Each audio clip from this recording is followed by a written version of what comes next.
What a motor race. Well, Lando Norris dominated the Mexican Grand Prix, dominated it from the pole, drove beautifully. And wasn't it nice to see some great drives? Lando Norris, obviously, and Oliver Bearman, just superb in the Haas Ferrari. We'll get onto that a little bit further into the show. But yeah, Lando Norris dominated the Mexican Grand Prix. And on paper, that would have added up to a relatively boring race, probably because there wouldn't have been much overtaking behind. Lando out front. From lap 11 onwards, yeah, Lando, you can pull away. And that's exactly what he did. All credit to McLaren-Mercedes for getting the car as good as it was, and for Lando for driving as well as he did. But it wasn't a boring race by any means. There was so much going on behind. It was a great Grand Prix. In many respects, it was one of the best races we've seen for a long time. My only reservation in saying that is that it's one of those circuits where there's so much runoff area that inevitably you can go off and you don't damage the car, and there will be lots of issues about track limits, about regulations on how to rejoin, when to rejoin, things like that. And it makes you think, wow, circuits like Baku, where none of that comes into play, bring them back. But that's the only thing. Apart from that, Mexico this year, just absolutely stunning in the television it produced, really, and for the show, for the fans there. So let's go through it. It won't necessarily be in chronological order because A, it's very late on a Sunday night, and B, it's too difficult to do that in the time frame we have. I'm just going to go through some of the incidents that I think added up to the results that we saw at the end. It all started with that run down to turn one, and that's what I was saying yesterday in the qualifying video. Being on the pole isn't necessarily a huge advantage in Mexico because although there's no DRS obviously in play in that early lap, on that first lap, there is nonetheless a big opportunity to get a natural toe. And that's what we saw as they came into the braking area. And the guy that was benefiting most from all of that, really, was Max Verstappen on medium tyres. Everybody else around him on soft tyres. This was a great call, I felt, by Red Bull, contrary to the one they made in Singapore when it was the other way around. This was a great call. They didn't have much to lose, that was for sure.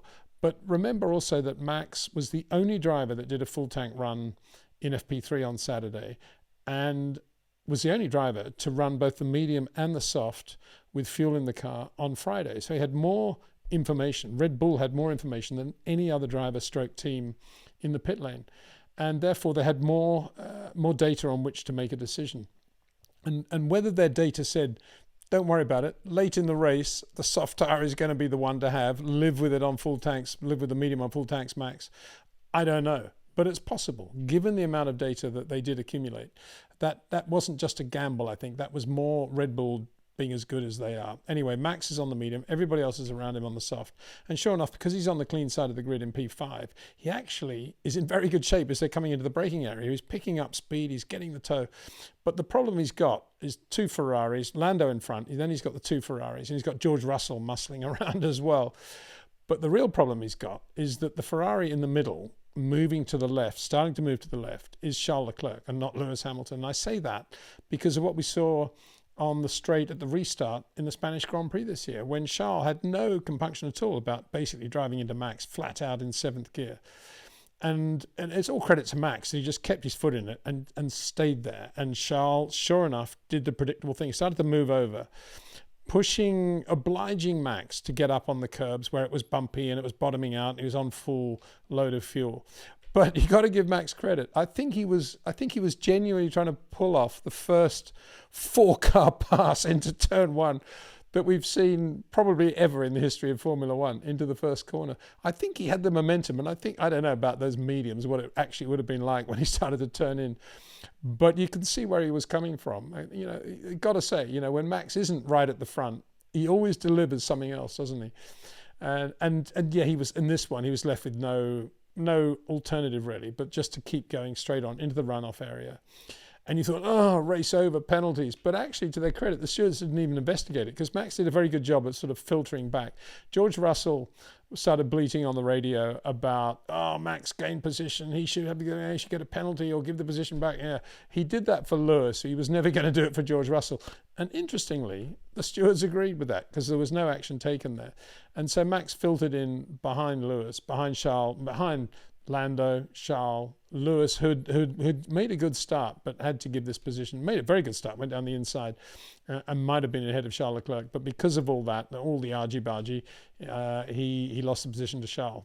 So I felt sorry for Lewis there, really. It wasn't really his fault that he did, but anyway, he was now in third and Max was in fourth with George Russell behind him. So that was the first thing. And I have to say, I was surprised that Charles Leclerc did not get a penalty at that point. He got away with it. And then not long after that, 4 or 5 laps after that, we had Max dive bombing Lewis into turn 1 on his mediums, which are now, I guess, had temperature in them and he had a reasonable amount of grip.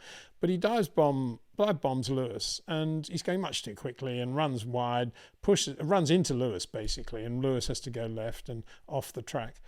And this is where actually the events unfolded immediately afterwards, affected the results of the race, because as they accelerated out of 3, there was no radio that I heard going to Max, but I think Max took it upon himself, he's in front of Lewis, to say to himself, I'll give the position back to Lewis. That for sure I'm going to get done there. I ran too quickly into 1, and Lewis obviously was saying, what could I have done? I don't want to go too wide because there's not much grip on the outside. The marbles are terrible. And so as they go into turn 4, Max is, I think, saying to himself, I'm going to give the position back to Lewis. What he doesn't know is that Lewis is busy outbraking himself at this point, going to the outside of 4, running out of road and going into the grass. And Max, sort of slightly confused, is what it looks like to me with his body language, edges left all of a sudden and basically squeezes George, who then has to give room to Max, as a result of which Oliver Bearman and Kimi Antonelli get past. And that's how Oliver Bearman got there. Track position. He qualified top 10, as we said yesterday. Really, really good performance. And he made a good start as well. But how did he ever get in front of those Mercedes? He got in front there at exactly that moment when Max was sort of doing this sort of dummy or this ghost repass thing for Lewis, and it wasn't happening. And suddenly George was getting squeezed. And there's Oliver Bearman, opportunist that he is, going straight through down the middle. Absolutely fabulous bit of driving. Great to see. And his dad in the garage going ballistic. The whole thing was very well done in television wise and in terms of Oliver Bearman's driving as well. Bearman's driving. Anyway, as a result of all that, Lewis then got a 10-second penalty. And he got a 10-second penalty not because of any incident, but because when he rejoined, he didn't slow down to let the cars catch him behind, which is one of the things you have to do in the sporting code. And normally on the radio, the race engineer says to the driver, slow down, let them catch you up again. That didn't happen at Ferrari, and I think that's absolutely inexcusable. And I felt really, really sorry for Lewis that happened, because he drove really well in qualifying. He looked really good going into turn 1, and then the whole race just fell apart with that ridiculous 10-second penalty, which he then served in a pit stop. And that I blame 100% the pit wall for that, for not telling Lewis what he should be doing in terms of the gap with the traffic when he's rejoining. And yeah, so that was not good at all. The other thing I'd go on to say is that I think Max should have got a penalty really for what he did to George at that point, because George had to move massively to avoid Max, and Max didn't get a penalty. Okay, that was great for the race as it turned out, but I was surprised. I think Charles in the world of penalties in which we live, I was shocked that Charles didn't get a penalty for the turn 1 thing, and I was shocked that Max didn't get a penalty there. And the only guy that got the penalty was the guy that really didn't deserve it at all, and that was Lewis Hamilton. That's why I say, these circuits where you have so much runoff area and there's so much room to do all this stuff, that's where it becomes, well, unfair is the wrong word, because we have the stewards making the decision and they're looking according to all the rules. But when you take a 30,000-foot view of what happened, the one guy in all of that didn't deserve a penalty was Lewis Hamilton, and he's the only guy that got one. So that's a result of all this business of the circuits and the way they are. Then the next story for me was, well, there were two stories after that. We should go to Oscar Piastri now, who starts P8 in the other McLaren, leading the Drivers' World Championship. And I got to say, I'm absolutely staggered that they didn't start him on mediums as well. Why wouldn't they? They've got they've got the surefire winner, they've got the pole, they've got the right tyres on which to start the race, to win the race in the quickest possible way, which is to start on the soft and go to the medium. We all knew that. And that's exactly what they did for Lando Norris, and it worked perfectly.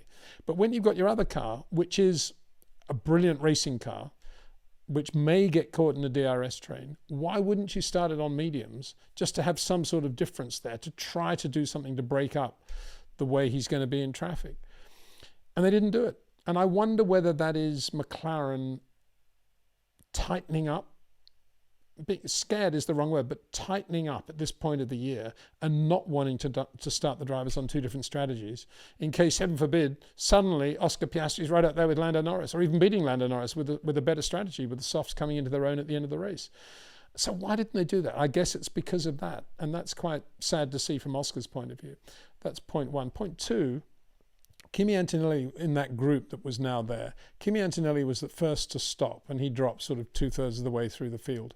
And then there were a whole bunch of pit stops from the soft to the medium, and that was led by Oliver Bearman. And Oscar Piastri was then called in as well to stop, and then the following lap George Russell stopped. Again, I question that from McLaren. Okay, he was sitting in traffic, maybe the tyres were not great, but he's in a McLaren and he is Oscar Piastri. Why not leave him out to try and get some track position at that point? Because all that was ever going to happen, he was going to get back into the DRS train again, which is exactly what happened. Lap 22, you got Oliver Bearman, Kimi Antonelli, George Russell, and then Oscar Piastri. Lap 27, they've all made their pit stops. It's even worse now for Oscar because you got Yuki Tsunoda, who also started on mediums, staying out there, now in track position ahead of Oliver Bearman, Kimi Antonelli, George Russell, and Oscar Piastri. To me, I mean, they made it much more difficult for Oscar than it needed to be. And I think in that car, if he'd started on mediums and gone to softs, he might have been on the podium. Probably would have been on the podium, actually. I'm sure he probably would have beaten Max. And I think that was a lost opportunity for McLaren there. The other thing was, well, a lost opportunity. Maybe they're very happy with it now, the way it is, the way it worked out. Maybe it's starting to look as if, yeah, all the momentum's behind Lando. I don't know what they're thinking, but maybe they're happy. Maybe that's what they intended. The next thing was Max on the medium tyre saying, they gave him lots of things to try, and he kept saying, nothing works, the car's terrible, it's sliding, I've got no grip. And he started to talk to them about, when to come in. And GP's radio, his race engineer, who's also head of racing engineering at Red Bull, he's got his radio open, quite easy to do. That happens quite a lot. And I'm not sure it should have been put out publicly. I felt a bit bad that we're seeing that, because it was a mistake by the team and immediately went out on worldwide global TV. I mean, I heard it a sort of lap before on the actual direct radio, but I guess, they just thought, oh, well, this is great, put it out. I just felt a bit sorry for him. Anyway, I thought it was a great catch by Max Verstappen after the race to say, oh, no, that wasn't to me. That was to do with Yuki. Because what we heard GP saying was, Max said, what do you want me to do when he was hearing about all the other runners coming in? Sorry, when he was hearing about guys like the Mercedes and Oliver Bearman coming in, what do you want me to do? Stay out or whatever? And we heard GP saying, what strategy on? 1 or 2 stop strategy. Which I suspect is fairly normal. I think the race engineer is running so many things that he is relying on the strategy department to basically keep him updated on what's going on. And I guess sometimes they probably forget. I mean, Mark Slade said that. I mean, sometimes they kind of forget to keep giving the information out, and you have to say to them, well, what have we decided to do? And I think that's what we heard. But then, great call by Max when he was asked by James Hinchcliffe after the race whether, why didn't they know what strategy they were on? Because they were still making up their mind. But he said, oh, no, that was Yuki's radio. A big mistake. No, don't worry about it. I don't think it was. I think it really was Max's radio. And so they did leave him out for a bit longer. And that, in many ways, made the race. I got to say, great strategy today from Red Bull. As bad as it's been in some races this year, like Singapore, like the Spanish Grand Prix, in my opinion, they got it absolutely spot on. Maybe it's all because of that homework they did uniquely before the race. But they kept him out longer on the medium than he was comfortable with, as long as they possibly could, waiting to find what they call the tyre delta, which is the moment when they think those on the medium tyre are going to start to lose a bit of grip, and when the soft tyre might still obviously be good enough for the full distance to remaining in the race. And they got it absolutely perfect. And that was good, because if they brought him in, say, 3-4 laps earlier, it might not have worked as well as it did. And the other point was, when he got onto the soft tyres, Max was doing all he could to get them to give him higher modes on the engine, because he was doing so much tyre management in the first 4 or 5 laps on the soft tyre, looking after it in a way that I think other drivers probably can't even imagine. If you look at what happened with Lando Norris on his soft tyres in Austin, and how he abused them, really. The adrenaline was up, he was out of the pits, and he was on fire. He overused the softs, and it might have cost him the win, in fact. But here, Max was so restrained. I thought it was fabulous. He kept saying, "Oh, come on, give me a passing mode." No, Max, just stay with mode 6 for the moment. You're doing a great job with tyre management. Just keep looking after the tyres. And Max said, "Yeah, all I'm doing is conserving the tyres." And although at that point he was catching guys like Leclerc, he was already catching them 3 or 4 tenths a lap, even though he was in tyre conservation mode. And he did such a good job. He brought the red tyres, the soft tyres in perfectly, so that when they got to their tyre delta, he could then start to go. And he did. It was just a fabulous drive. It's a shame that they didn't just have the onboard of Max Verstappen at that point, because the way he was driving and how good he was through sector 2, which is mainly the high-speed S's, because the car was still jinking around, and we were really having to work for it to get it absolutely perfect. But every lap, remorselessly, it was 2 or 3 tenths on Charles Leclerc. And then there's that lovely moment when you can actually see the car in front that you've been catching all this time. I remember Pete Lyons, the great American journalist, writing that once. I think it was a Denny Hulme, Emerson Fittipaldi thing, I think. I'm pretty vague about that. But I remember him saying, and then on lap 47, he could see the rear wing of the Lotus. And I just thought, wow, and it was the same thing, and GP made the point to Max, there's your man, go for it. This is an epic stint. And Max could see it. And of course, all that ended in massive anticlimax. Or you could put the other way, it ended correctly from the point of view of Charles Leclerc and Ferrari, because as the whole world knows, virtual safety car. Well, first of all, yellows came out for a lap, 2 laps before the virtual safety car was deployed or activated, right at the end of the race, just as Max was in DRS range of Charles, and just as he surely would have passed him and got second place on the last lap, probably. The virtual safety car came out and he had to cruise around and finish third behind Charles. But here, I got to say, I did say earlier, Charles should have got that penalty, but putting that to one side, the lap before the yellows came out, which is the third last lap of the race, when Max is now right on him, Charles' pin-sharp braking at the end of the main straight into turn 1 was absolutely magnificent. No other word to describe it. Just perfect. The tyres had gone. The Ferrari was terrible on the mediums for whatever reason. And Mexico had all these for whatever reasons, didn't they? Why was Max so slow in qualifying? He was good on the softs in the back end of the race. But in this moment, with Max right behind him, and he's just in a natural tow, it wasn't a DRS at this point, but he's catching him under braking. Charles is just perfect in the way he stops the Ferrari. And this Max tries to go right and just couldn't do it. That was just one of the great bits of driving we saw today in Mexico. Max too, absolutely outstanding. I've said before, sometimes it's great to watch these great drivers in races when they're not in the best car, winning, pulling away, because you see them having to work and be creative with all these things. And to see Charles have to drive that well on the mediums at that point was just sublime. So, yeah, those two finished like that. And then, of course, there was Oliver Bearman and Oscar Piastri. Oscar was catching him and may have got him. Oscar eventually got past the 2 Mercs, but he didn't.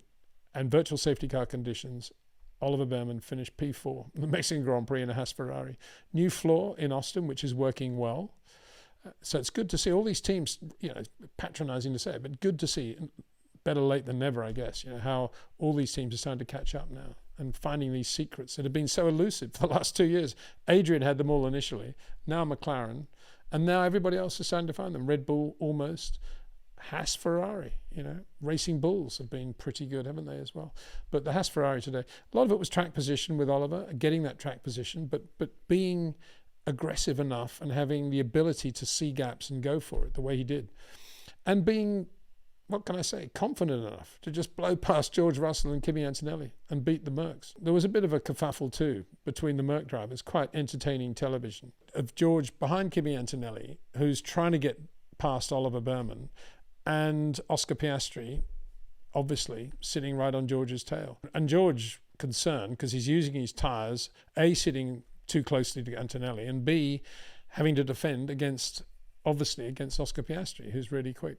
So George gets on the radio to say, I've got the pace, let me swap positions. If it doesn't work, let's see what happens. I'll give it back position back at the end of the race. And they said, well, you're free to overtake, George, which was one of these classic moments, really, which obviously didn't go down too well with George. It reminds me of Colin Chapman one year at Monaco. I only heard this. I didn't see it. I kind of saw it in the distance, but I heard later what was actually said. I was talking to Ken Tyrrell about it. Colin, it was when Ronnie Peterson was going really well in the Lotus 72, and he was behind a Tyrrell for about 3 laps. And Colin walked down to the Tyrrell pit to speak to Ken Tyrrell to say, tell your driver to let my driver pass. And Ken said, well, tell your driver to overtake. It's a little bit like that. And then George gets on the radio and says, I've got a McLaren behind. Do you want me to let him pass? Yeah, all this going on. I think, it's been going on for a long time, all this business in the team. But, when it's Kimi Antonelli and it's George Russell, George is the clear number one undisputed driver, in my opinion. And Kimi Antonelli's the young rookie who, he's part of the Mercedes fabric, I guess. But if you translate that to Max Verstappen and Yuki Tsunoda, do you think Max would ask permission on the radio to pass Yuki Tsunoda? It'd just be boom, out of my way, bud. And so I'm surprised that George did that, really. It gives an insight into the team, the happy, glad, happy family at Mercedes, a bit like the McLaren one. Oh no, we better not put Oscar on a different tyre strategy. It might upset one of the 2 drivers. And so, we saw a bit of that too. I think they missed an opportunity. They could probably have done more if they'd let George through earlier, or if George had passed earlier, I suppose. But, could he have done it, really? I suppose George was thinking, actually, to pass this guy, I've got to take a few risks, and we don't want to hit one another. So I'd rather they told him to, move over. I guess it was that, really. George just thinking of the team more than anything else. But Mercedes, a bit disappointing. But then again, you've got to say the medium tyre, actually, in the back end of the race, for any who were on it, was a disappointing tyre to be on, which meant that around lap 48, lap 50, if you were on the medium, you then wanted to get back to the soft again as part of your 2-stop strategy, unless, of course, you were Lando Norris at the front of the race with Charles Leclerc also in P2, and you stayed out on your mediums. And, of course, that is what gave Max the track position to be P3. He was the first of the soft runners by then, finishing in 3rd place. But interestingly, by the end of the race, Max had done 34 laps on the softs compared with, say, Oscar Piastri, 24 laps on the softs. So not a lot more. And that speaks to the strength of the Red Bull strategy today and how long Max was able to run those mediums when he had 0 grip. And I wonder, I'm trying to work out really how that worked out for Pirelli. You could argue on one side of the coin, what was the hard tyre all about? Because it was barely seen and nobody went near it. So what was the point of it? And then the whole thing was to have the medium and the soft very close to one another. But the soft was a better tyre than the medium. And so that was odd. But on the other side of the coin, we wouldn't have had this amazing race between Charles Leclerc and Max Verstappen if we didn't have these 2 compounds. We didn't have this rule of having to run 2 different compounds in the race. In that sense, it was a brilliant day for Pirelli. And so, obviously jury out on the whole Pirelli thing. But I have to say, it's not an easy job doing what Pirelli do. And I think they will get a lot of criticism probably for the way the medium performed. But for me, what would be better? Bernie selling everybody Avon tyres and no Pirelli in Formula One, which is what it would have been if we hadn't let Pirelli have the monopoly into Formula One. So anyway, that was just a bit of background on that. So let's just go through the final results just to see if I've covered all bases. Lando Norris won that race by 30 seconds. Just amazing weekend for him from beginning to end. Just superb.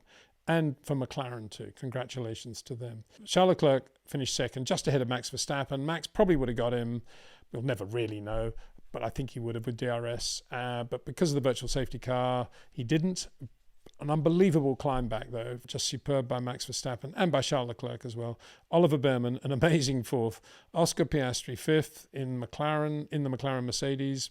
If he had run the different strategy, would have done better, I think. Kimi Antonelli, George Russell. In the end, George gave the position back to Kimi. Kimi actually got on the radio to say, are we going to reverse positions now? I was surprised he did that, because the dignified thing, in my opinion, would have been to let Mercedes tell George to do that, and not for Kimi to look as if sixth place meant so much to him. Because, you know, P6, factory Mercedes driver, does it really matter? Anyway, Kimi Antonelli P6, George P7, not a great result. Lewis Hamilton, felt very sorry for him, P8, should have got a much better result than that with that ridiculous penalty. Well, the penalty, I'm sure, was correctly applied, but Ferrari should never have allowed that to happen, and he didn't deserve any penalty at all for the way he drove. Esteban Ocon, underlining the speed of the Haas Ferrari, finished 9th. So what a day for Haas. P4, P9 in Mexico. And Gabriel Bortoleto had some great passes, really good, particularly on Yuki Tsunoda and also on Isaac Hadjar. Drove very well in the Sauber Ferrari to finish P10 ahead of said Yuki. And Alex Albon, who seemed to be massively annoyed throughout the race about the setup of the car, strategy, whatever. Isaac Hadjar, Lance Stroll, Pierre Gasly, Colapinto, and so yeah, there we go. An amazing race and a great race, astonishing win for Lando Norris, and what a battle for second place. Unfortunately, I never actually got to see what the debris was in, what was it, turn 18, 19, that brought out the yellows and the virtual safety car. I wonder if there really was any. Oh no, that's been conspiracy, isn't it? No, it was probably something Ferrari. Some Ferrari fan probably dropped a T-shirt or something on the track there. Oh, shouldn't be saying that. A big thanks to REC Watches, and don't forget that if you go to the description below this video, you can pre-order the amazing Ayrton Senna Lotus 98T chassis number 4 watch that includes the DNA, the alley DNA from the car, the actual car that Ayrton Senna raced the back end of 1986, the John Player Special Lotus Renault Turbo, the alley from the plenum tubes on that car in the face of this watch. Do not miss it. It's a limited edition, it's a DNA edition, and it's a little bit of history on your wrist if you order one. So that's in the description below this video. Big thanks, as I say, to REC Watches, to Jetcraft, to TrackNinja, and to OEM Exclusive for their support. For you, the viewer, for staying with it. Late nights here in Europe, but we'll be back with plenty of live streams, chats with Cam, Mark Slade, maybe even some scarbs as well in the very near future. So don't go away. Thanks for watching. See you soon.